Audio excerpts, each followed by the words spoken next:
What's going on, guys? Welcome back to another episode. Truly do appreciate you guys for checking in. If you guys haven't already, do me a favor, hit the like button, hit the subscribe button, and hit the notification bell because it'll let you guys know every time we upload. But with that being said, as you guys seen by the title of this video, it happened again, and we also got something new. So for those of you that have been keeping up with the videos, then you are more than likely aware of what I am talking about. And for those of you that are not, I'll show you right now just a little bit. But just to show you exactly what happened again, well, let me just put it right in your face. But beforehand, if you notice I'm standing in the shade, it's because it is ridiculously hot today and I am dreading doing this video because of this heat. But other than that, let's get right into it. Are you guys ready for it? I don't think you're ready for it. I'm gonna show you. This one hurt me. You guys see that? Look at the size of that right there. Now, for those of you that are wondering, okay, cool, it's just a rock chip, like, what is the big deal? The big deal is that I just got the car back from paint because it had a crack on that side. And then to top it off, look, I got another one. So it looks like the bumper's gonna go back to paint. I'm not saying it's gonna go back today or anytime soon, but it will be because I'm actually trying to enjoy the car. So I figured now that it has those little imperfections, I guess I'll enjoy it a little bit more. But look at, just look at that. Just look at the size of that. For those of you that are just like not comprehending, bro, it broke through the clear. It broke through like 2 layers of paint. It broke through the primer. That's insane. That's insane. But luckily for me, I have a solution for that. And yeah, I'm actually pretty excited about it. I've actually had that solution already on here before, but we're gonna get to it and I'll show you exactly what it is. Well, check it out. It's a Speed Vulture sticker that I'm gonna slap somewhere about here. I'm gonna try to go ahead and put it in a cool little spot where it'll just look cool, you know what I mean? Not too far over, not too much this way, but somewhere there. The last one was a little bit awkward up here, kind of like this, and it didn't go with the body lines and everything like that because the crack was just in an awkward position, but I put something there in the meantime. But I think this will fit perfect. Although I think I freaking should put some like putty or something, but we're just gonna wing it. We're gonna leave it how it is. But while I was down here, I also noticed this. If you guys can see, the lip is coming loose. Now, that has nothing to do with the painter, obviously.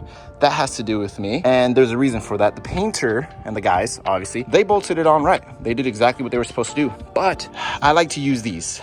They use their own little bolts, which is understandable. And I didn't mention to them to put these back on. And the reason why is because these, for those of you that have never seen them, these kind of grip on through the top like this.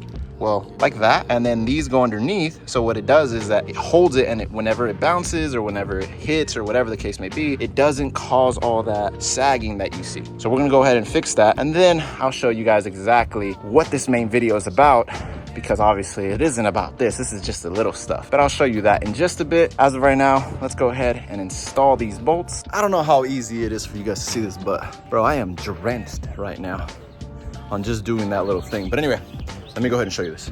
Now, obviously, the gaps are closed. Looks a lot better, a lot tidier.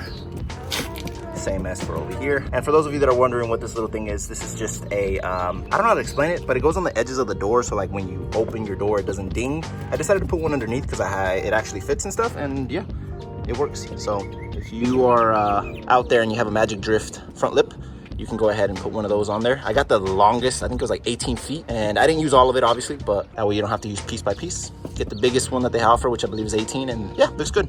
Now, let me go ahead and show you, if I didn't already. Look at that, looks good. Let's see if I can go further. Yeah, doesn't look too bad. Obviously, I would love it without it, just so the fact that, you know, it's just completely straight, one color and everything, but it looks pretty good. I kind of did it where like right where the hood line is. I think it looks straight. I try to do it perfectly with the curve and stuff. I'm not a person that does vinyl, so I did my best. I think it looks great, and it covers up the hole, which you can kind of see the indentation right here. Kind of, sort. There it is. There it is right there. But it looks good. All right, so for those of you that have been keeping up, obviously you guys are aware that I have an Eibach rear sway bar, and clearly it is a heavy, thick boy. And if we go under here really fast, you can clearly see I have one as well, paint match, but it's the original one, the OEM one that comes with the cars. Not all of them came with them, obviously, but some of them did. And it's just this little, look at how puny this is. This ain't it. This is the guy that she tells you not to worry about. Well, this is you, right? This is you. And this is the guy she tells you not to worry about. It's a thick boy. Anyway, let's go ahead and remove this really quick because I'm trying to get out of this heat. I don't know if you can tell, but I am dying. If you guys could feel this heat, you guys would understand my pain. All right, so now that we got them both out, I want you guys to see the comparison on these. So if you notice, this is the thickness, right, relatively. and then this is the thickness. So obviously there's a bigger difference. If we want to use this for a scale, we can go ahead and use that. So it goes there, and it goes over there. This really didn't work. Anyway, so this one is obviously a lot thinner and a lot lighter than this one. This one is freaking heavy, dude. And this one is relatively easy to lift up. And then this one is also easy to lift, but it's just heavy. So yeah. But now that we have it out, let's go ahead and install this in there and see how it looks. I think the red's gonna complement the car really, really well, but that's just me. Obviously, I painted the one in the front as well. The one in the front is Eibach, but I painted it to match, and I kind of regret it now. I wish it was red because then it would complement each other, but it is what it is. All right, guys, as you guys can see, it is now installed, and let me tell you, it looks spectacular in here. But obviously, not only is it gonna look good, it's gonna perform even better, and I'm excited for that, and I'm hoping that I can feel the difference right away, because obviously, it's gonna complement the Eibach sway bar that I have in the front. And yeah. Now guys, obviously, I don't know if you guys can tell, but I dried up a little bit because I've been under the shade. But if you guys can do me a favor, hit the like button, hit the subscribe button, hit the notification bell, because I'll let you guys know every time we upload. But with that being said, I'm trying to get out of the sun. So I'll see you guys on the next one. Peace.